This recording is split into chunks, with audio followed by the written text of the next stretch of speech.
नमस्कार। स्वागत है आप सभी का हमारे YouTube चैनल में। आज हम आपके लिए लेकर आए हैं आपके द्वारा पूछे गए प्रश्नों के उत्तर। आज हम कुछ लोगों के प्रश्नों का उत्तर देंगे, उनकी कुंडली का, उनके पूछे गए प्रश्नों का उनकी कुंडली से जवाब देंगे। कार्यक्रम शुरू करें इसके पहले आपसे अनुरोध है कि आप जो भी प्रश्न पूछें उसके विषय में और अपने विषय में पूरी जानकारी हमें अवश्य प्रदान करें। आपने अगर कोई क्वेश्चन पूछा है और आपने अपने बर्थ डिटेल पूरे नहीं दिए हैं, तो जैसे आपने स्थान नहीं बताया है कि किस स्थान का जन्म है, या समय आपने सही नहीं बताया है, समय नहीं बताया है, या AM और PM नहीं बताया है, तो कुंडली बना पाना कठिन क्या असंभव हो जाता है। तो कृपया पूरी जानकारी दिया करें और थोड़ी सी अपने बारे में जानकारी दिया करें कि आपकी क्वालिफिकेशन क्या है, या इस प्रकार की और चीजें थोड़ा सा आपको बताना चाहिए, या जो आप प्रश्न पूछ रहे हैं उसके विषय में थोड़ा बहुत बताने पर क्या है कि जैसे आपने एक क्वेश्चन पूछा, हमें तो पूरी ही कुंडली देखनी है, भले हम वो आपने एक क्वेश्चन पूछा है, पर जब आप कुछ डिटेल्स आगे पीछे का बता देते हैं तो थोड़ा सा जल्दी हो जाता है कि आपको टू द पॉइंट आंसर जल्दी दिया जा सके। क्योंकि एक ही कुंडली को अगर विश्लेषण किया जाए तो घंटों लग जाते हैं, कई कई दिन भी लग जाते हैं अगर सही तरीके से देखा जाए।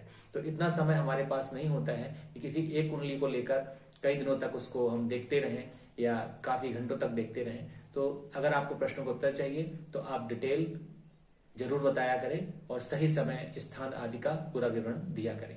तो लीजिए, आज प्रस्तुत है आपके प्रश्नों का उत्तर।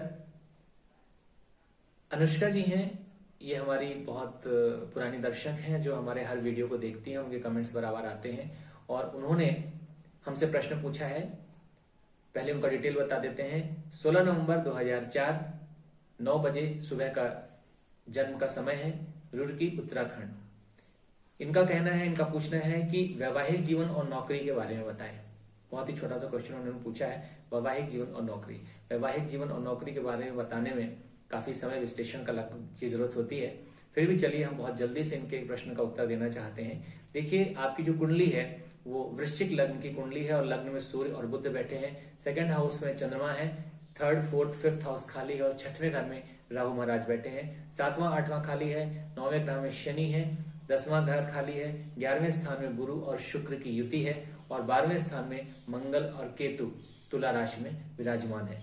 तो देखा जाए तो ये कुंडली धनु राशि की कुंडली है, वृश्चिक लग्न की कुंडली है और इसमें सप्तम विवाह की स्थिति के बारे में पूछा गया है, वैवाहिक जीवन कैसा होगा। तो देखिए, अभी इनकी उम्र ही 19 साल है, 19 वर्ष की इनकी अवस्था है और सप्तम भाव में जो है वृषभ लग्न बैठी हुई है। तो वृषभ लग्न के स्वामी होते हैं शुक्र, जो कि जाके 11वें स्थान में आय भाव में गुरु के साथ जाकर बैठे हुए हैं। तो देखा जाए सप्तम स्थान से जो शुक्र हैं उनके स्वामी पंचम में चले गए, सप्तम से 5वें स्थान पर यानी 11वें स्थान पे चले गए हैं। और अगर आप देखते हैं तो सप्तम स्थान जो है सूर्य और बुध से दृष्ट है, यानी सप्तम स्थान में सूर्य और बुध की दृष्टि है। देखिए, जब भी सूर्य कहीं पर दृष्टि डालते हैं, सूर्य की दृष्टि भी, क्योंकि सूर्य एक प्रापी ग्रह है तो उनकी दृष्टि भी बहुत अच्छी नहीं होती है। तो और सूर्य जैसे ग्रह का सप्तम स्थान को देखना बिल्कुल अच्छा नहीं होता है। तो सप्तम भाव पीड़ित हो गया। साथ ही साथ गुरु की भी दृष्टि सप्तम स्थान में आती है और गुरु की दृष्टि सप्तम स्थान में आती है। इसके बाद आप देखते हैं कि चूंकि सप्तम स्थान पीड़ित हुआ और सप्तम के जो स्वामी होते हैं वह शुक्र बनते हैं, वो शनि से पीड़ित हैं। 9वें स्थान में शनिदेव बैठकर गुरु और शुक्र दोनों को ही देख रहे हैं। तो देखना चाहिए कि सप्तमेश जो हो गया वो पीड़ित हो गया और सप्तम के कारक जो कि गुरु ही बनते हैं वो भी पीड़ित हो गए। तो सप्तम, सप्तमेश और विवाह के कारक गुरु, और विवाह के लिए हमेशा शुक्र को देखना चाहिए। तो उस हिसाब से भी शुक्र भी पीड़ित हो गए यहाँ पर। तो प्रथम दृष्टिया ही ये जो कुंडली है वो थोड़ा सा यहाँ पर विवाह से संबंधित समस्याएं देखने को आती हैं। और मंगल चूंकि केतु के साथ द्वादश स्थान में बैठा है तो मांगलिक कुंडली बनती है। हालांकि मंगल दोष समाप्त हो जाता है इस कुंडली में। देखिए, विवाह में काफी बाधाएं हमें दिखाई देती हैं और हम आपको ये भी बता दें कि आपका विवाह एक प्रेम विवाह होने वाला है और जो कि शुरुआती दौर में हो सकता है आपको अच्छा लगे, पर इसमें बहुत सारी प्रॉब्लम आएंगी और विवाह के बाद भी बहुत सारी प्रॉब्लम हो सकती हैं।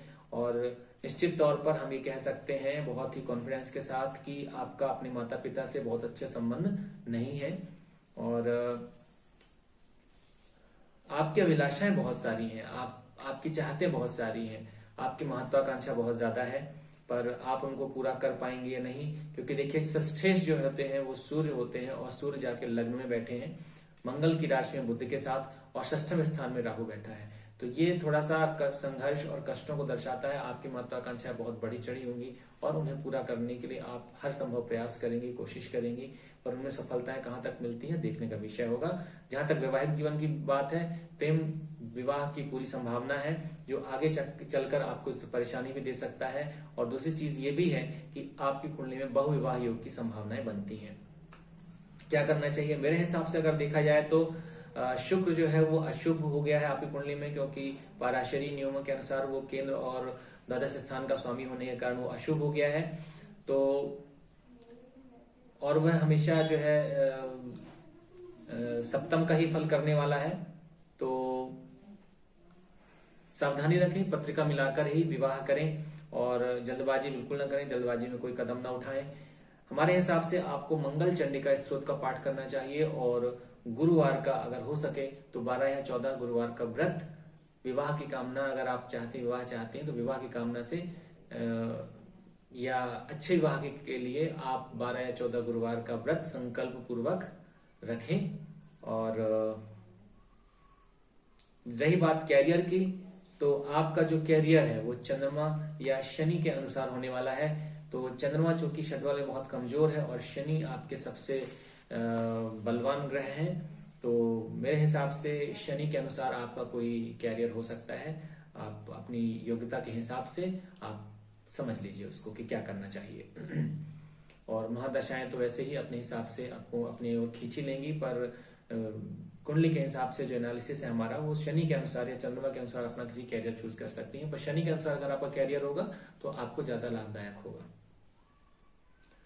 ये मेघना जी हैं, इन्होंने प्रश्न पूछा है, किसी और ने शायद इनकी तरफ से प्रश्न पूछा है, मेघना नाम की आईडी से ये क्वेश्चन आया है कि इसकी शादी कब होगी, प्लीज बताइएगा।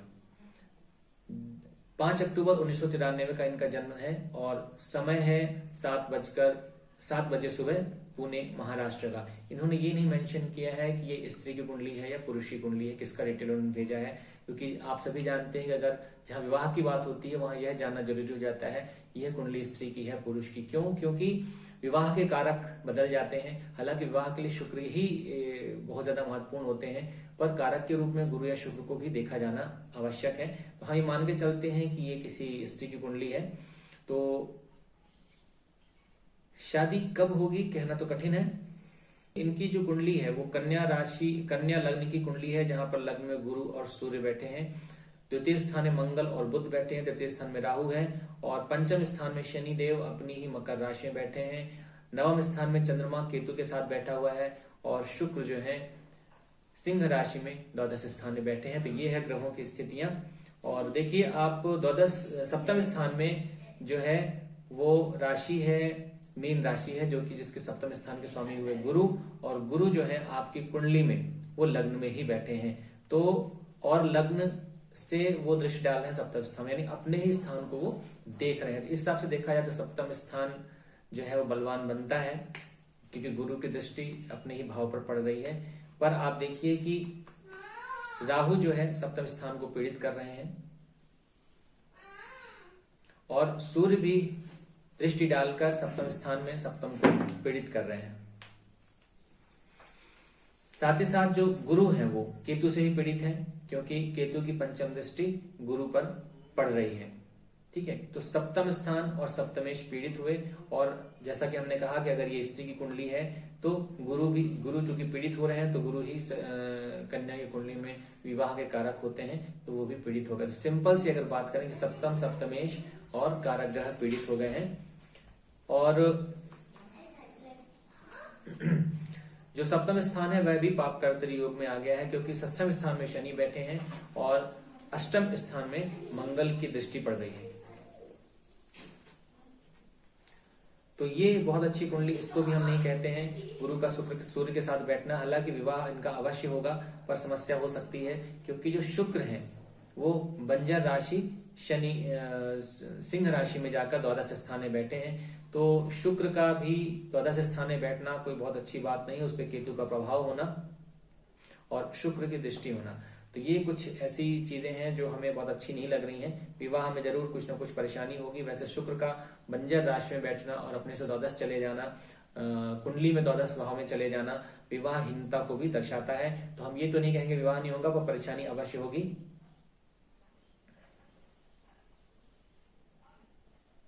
शुक्र जो है वो शनि से दृष्ट है, हमने पहले ही आपको कहा। सप्तम में सूर्य का प्रभाव भी विवाह में बाधा उत्पन्न करता है।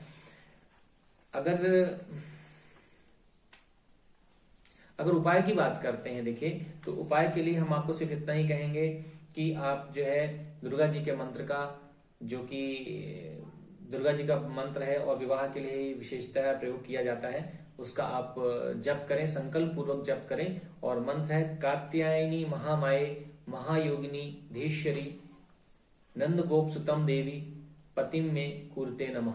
इस मंत्र का यथासंभव यथाशक्ति जप प्रतिदिन विवाह होने तक करें। अगर विवाह में बाधा हो रही है, क्योंकि हम देख रहे हैं कि 1993 का जन्म है, तो काफी समय हो गया है, विवाह योग्य ये समय है, विवाह हो जाना चाहिए। और माता पार्वती और शिव जी की आराधना करें आप, और शीघ्र विवाह की कामना करें, और इस कामना के साथ उनका प्रतिदिन पूजन करें। और अगर ये कहें कि इस कुंडली में इन्हें अपना जीवन साथी कहाँ से मिलेगा, तो इस कुंडली के अनुसार इनका जीवन साथी इन्हें ही ढूंढना पड़ेगा, क्योंकि लग्न का स्वामी, क्योंकि सप्तम लग्न का स्वामी सप्तमेश जो है, विवाह लग्न के स्वामी जो है वो लग्न में यानी प्रथम स्थान में बैठकर सप्तम भाव को, अपने ही भाव को देख रहे हैं। तो इनके लिए जो इनका जीवन साथी है, इन्हें स्वयं प्रयास करना पड़ेगा, स्वयं के प्रयासों से ही इन्हें अपना जीवन साथी प्राप्त होगा।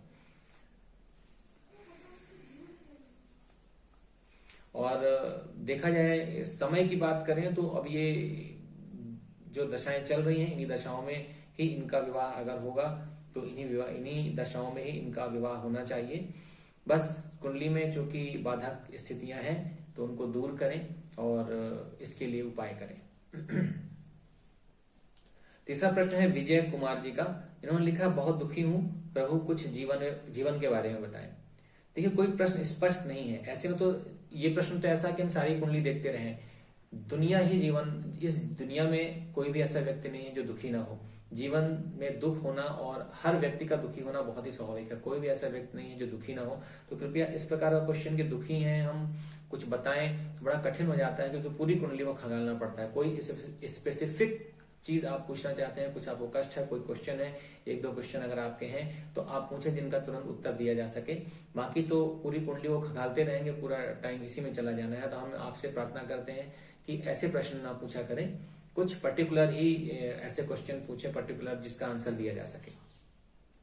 रोहित नंदन मिश्रा जी ने ये पूछा है, रोहित नंदन मिश्रा 4461 इस आईडी से क्वेश्चन आया है। इन्होंने लिखा है, पूछते हैं कि ग्रह मजबूत हैं या कमजोर, इसको षटबल में देखते हैं या डिग्री से। देखिए, डिग्री तो एक अलग हो गया, डिग्री से अगर कोई ग्रह मजबूत है, अंश बल में मजबूत है, तो वो एक अलग चीज हो गया। दिग्बल से मजबूत है, वो अलग बात हो गई। पर अगर हम देखें कि ओवरऑल कोई ग्रह मजबूत है कि नहीं, बलवान है कि नहीं, तो उसको अंतिम निर्णय हमें षटबल को देखकर ही करना चाहिए। इसलिए जब भी आप कोई कुंडली देखते हैं और जहां बल की बात आती है कि ग्रह बलवान है या नहीं, तो उसको षटबल में जाकर देखें। ज्योति शेखावत जी ने प्रश्न पूछा है कि ये हमारी किसी कुंडली को देख के उन्होंने पूछा है, हमने कोई कुंडली विश्लेषण किया था, उसमें उन्होंने लिखा है कि आपने 9th हाउस को अच्छी तरह नहीं समझाया, प्लीज इसको समझाइए।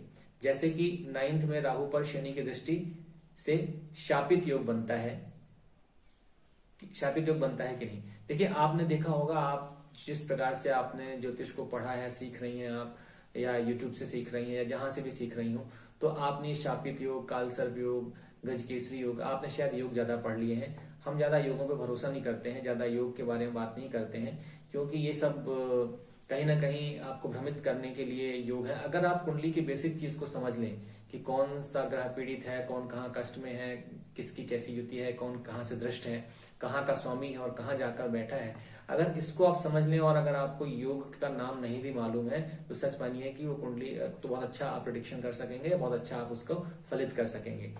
अब राहु पर शनि की दृष्टि या शनि पर राहु की दृष्टि से शापित योग बनता है कि नहीं, आप हमसे बेहतर ज्यादा जानते हैं।